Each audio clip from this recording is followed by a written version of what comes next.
오늘은 3.1절을 기념하는 3.1절 기념주일입니다. 예전에는 3.1절이 되면은 집집마다 이 태극기를 걸었던 것 같죠?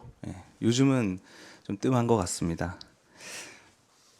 그때는 골목에 집집마다 걸려있는 그 태극기를 볼 때면 가슴에 무언가 차오르기도 했었는데요. 요즘에는 올림픽 금메달 정도는 따줘야 좀 차오르는 것 같습니다. 또 최근에는 오히려 태극기가 보수의 상징이 된 것 같기도 합니다.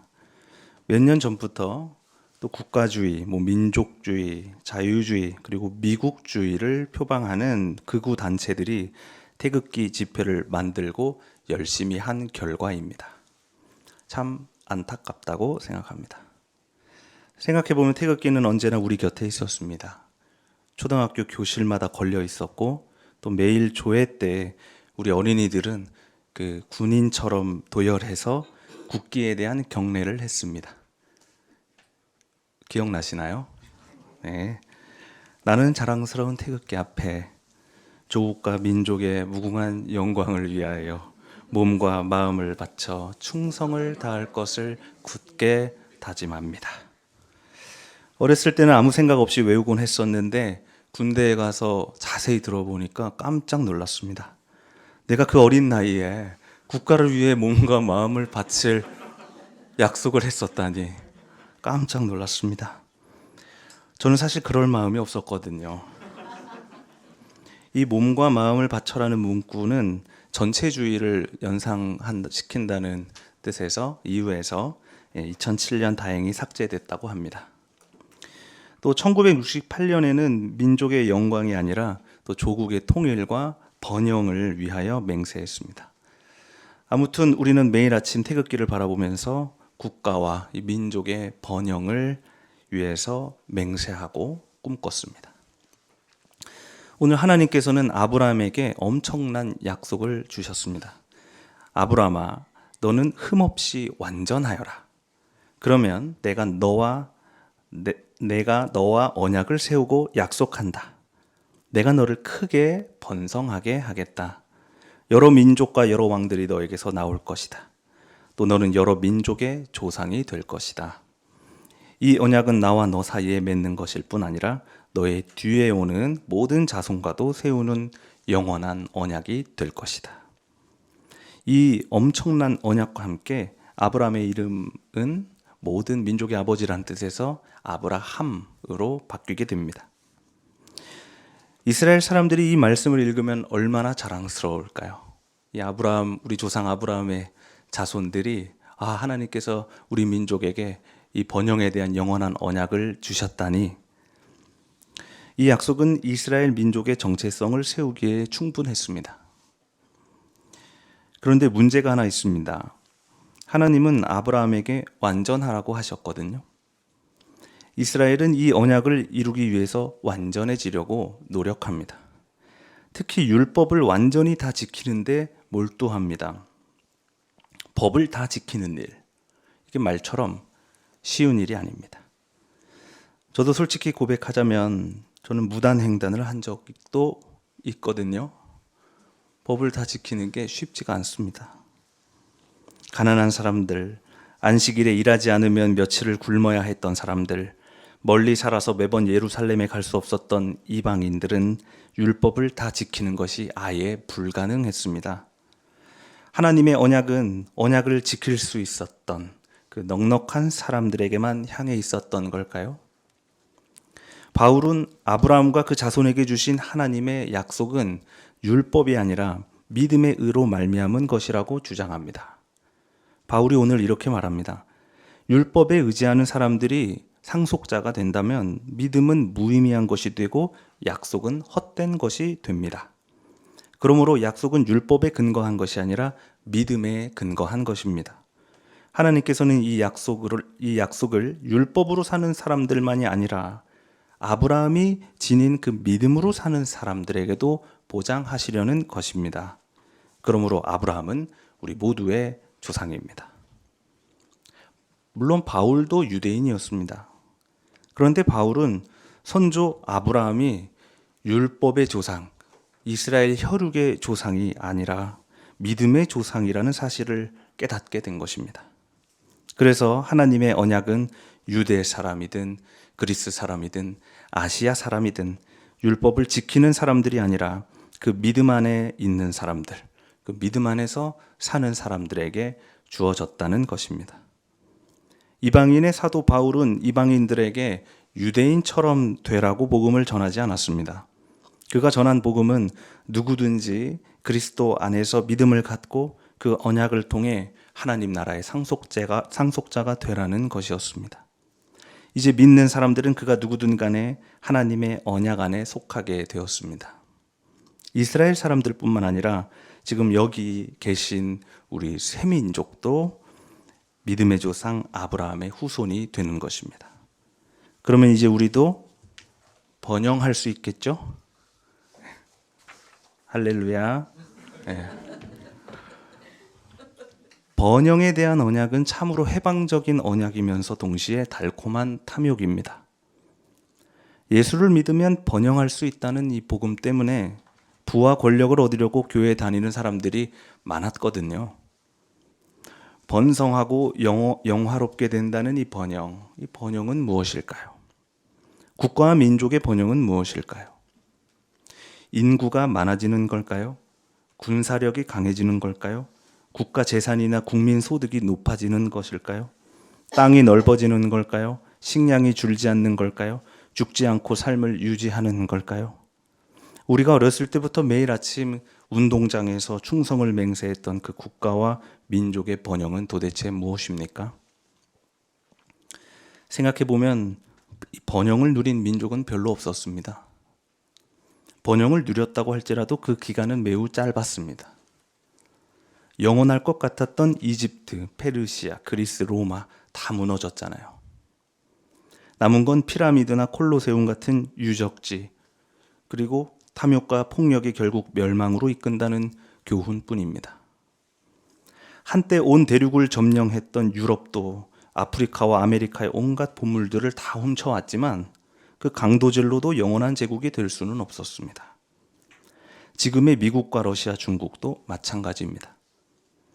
더 싼 노동력을 얻기 위해서, 또 일하지 않고도 소득을 얻기 위해서, 또 더 편하고 안락한 생존을 위해서 제국은 사람들을 죽이고 점령하면서 정복하면서 그 번영을 이루었지만 죄 없는 이들의 희생으로 쌓아 올린 그 번영은 결국 무너집니다. 심지어 이스라엘은 그런 번영은커녕 늘 누군가에게 지배당하고 국가가 멸망하면서 지도에서 사라진 적도 있고, 그러다가 또 다시 생겼다가 또 멸망하고를 반복했습니다.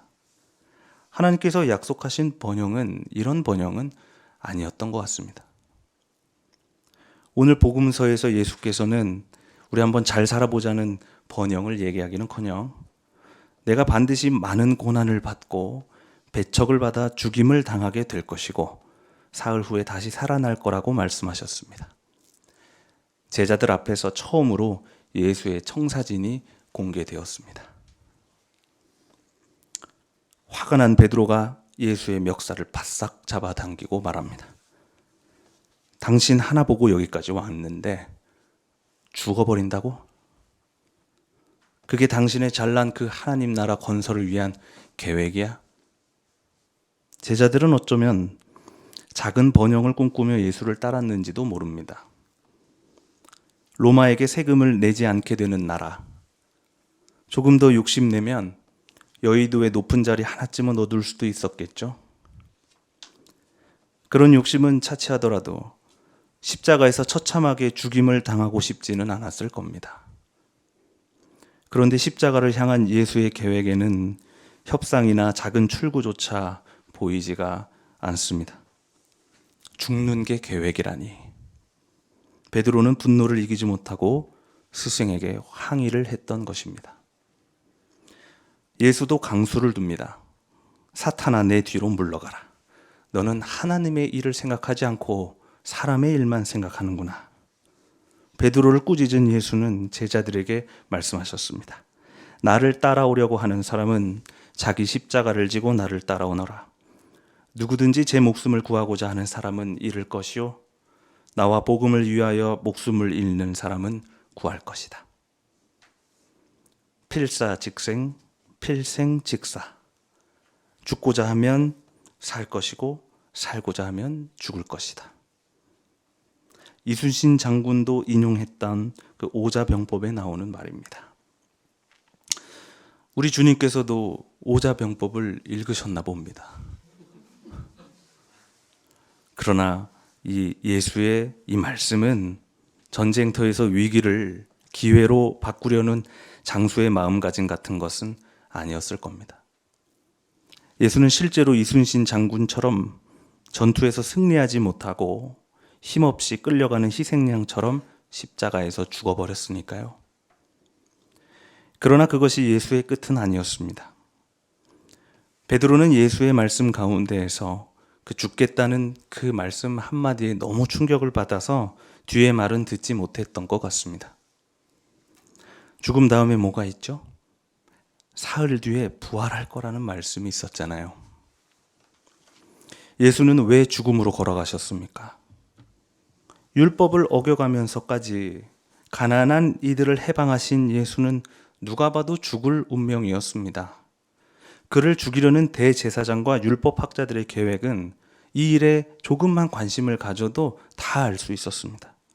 이번 명절에 예루살렘에 가시면 선생님 죽습니다. 사람들은 예수를 말리기도 했습니다. 그리고 누구보다 자신의 십자가는 예수 자신이 가장 잘 알고 있었을 겁니다. 그런데도 왜 예수는 죽음으로 걸어가셨습니까? 더러운 세상 살기 싫어져서 그랬을까요? 예수는 진정 살기 위해서 죽으러 가셨다는 사실을 우리는 기억해야 합니다. 자기 생명을 사랑하는 이들을 위해 그리고 이 사랑하는 세상을 위해 내놓았을 때 비로소 예수는 참 생명을 갖게 되었습니다. 우리도 정신없이 일상을 살 때가 아니라 죽음이 내 앞에 다가왔을 때 비로소 지금 나에게 소중한 생명이 있구나, 생명을 갖게 되지 않습니까? 예수는 거짓된 세상 안에서 끝까지 떳떳하게 진실을 말했고 결국 그 죽음 안에서 영원한 생명을 얻게 되었습니다. 여러분, 소망은 어디에 있습니까? 쓰러진 이의 절망 안에서 피어나야 그것이 비로소 소망입니다. 평화의 꽃은 어디에서 필 수 있나요? 전쟁터 안에서만 필 수 있습니다. 부활은 어디에 있습니까? 오직 십자가 안에 있는 것입니다. 이것이 바로 예수가 이해한 하나님의 번영입니다. 이 번영은 하나의 왕조를 영화롭게 하면서 국가를 부강하게 하는 그런 번영보다 훨씬 능력 있고 고귀한 것입니다.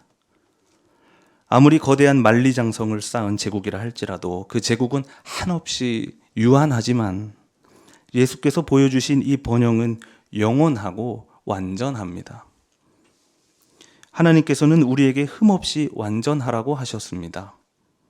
하나님께서 나에게 영생을 주실 거라는 믿음, 그 믿음으로 참 생명을 위해 죽고자 했던 그 사람이 비로소 완전할 수 있습니다. 우리가 자기 십자가를 지고 그리스도를 따를 때 우리는 그제야 완전한 번영을 누릴 수 있게 되는 것입니다. 1919년 3월 1일 이른 새벽부터 젊은 학생들은 서울 시내의 독립선언서를 배포했습니다. 정오 무렵 탑골공원에는 5천여 명의 학생들과 청년들이 집결했습니다. 이들은 오후 2시 30분경 독립선언서를 낭독하고 가슴에 품었던 태극기를 흔들며 대한독립 만세를 외쳤습니다. 그들의 행진은 5월까지 전국으로 퍼졌습니다. 연행된 시위 참가자들은 형무소에서 모진 고문을 받아야 했고 현장에서도 많은 이들이 쓰러져 죽어야만 했습니다. 당시 일본은 그 죄 없는 조선 젊은이들의 희생을 팔아서 번영하고 부강한 제국을 건설하려고 했지만 그리 오래가지는 못했습니다.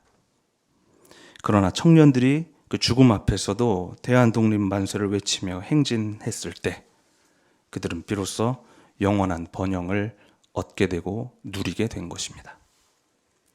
존경하는 교우 여러분, 참으로 우리 민족과 나라의 무궁한 번영을 위하여 걸어가는 길은 자본과 국가를 믿는 것이 아니라 우리에게 영원한 생명을 보증하시는 그 하나님의 약속을 믿는 것입니다. 우리 태극기를 바라보면서 국가나 민족에게 충성을 맹세하지 맙시다. 우리는 십자가를 지고 떳떳하게 주님의 길을 따르는 교회가 되기를 주님의 이름으로 축복합니다. 오늘 주신 말씀을 다 함께 묵상합시다.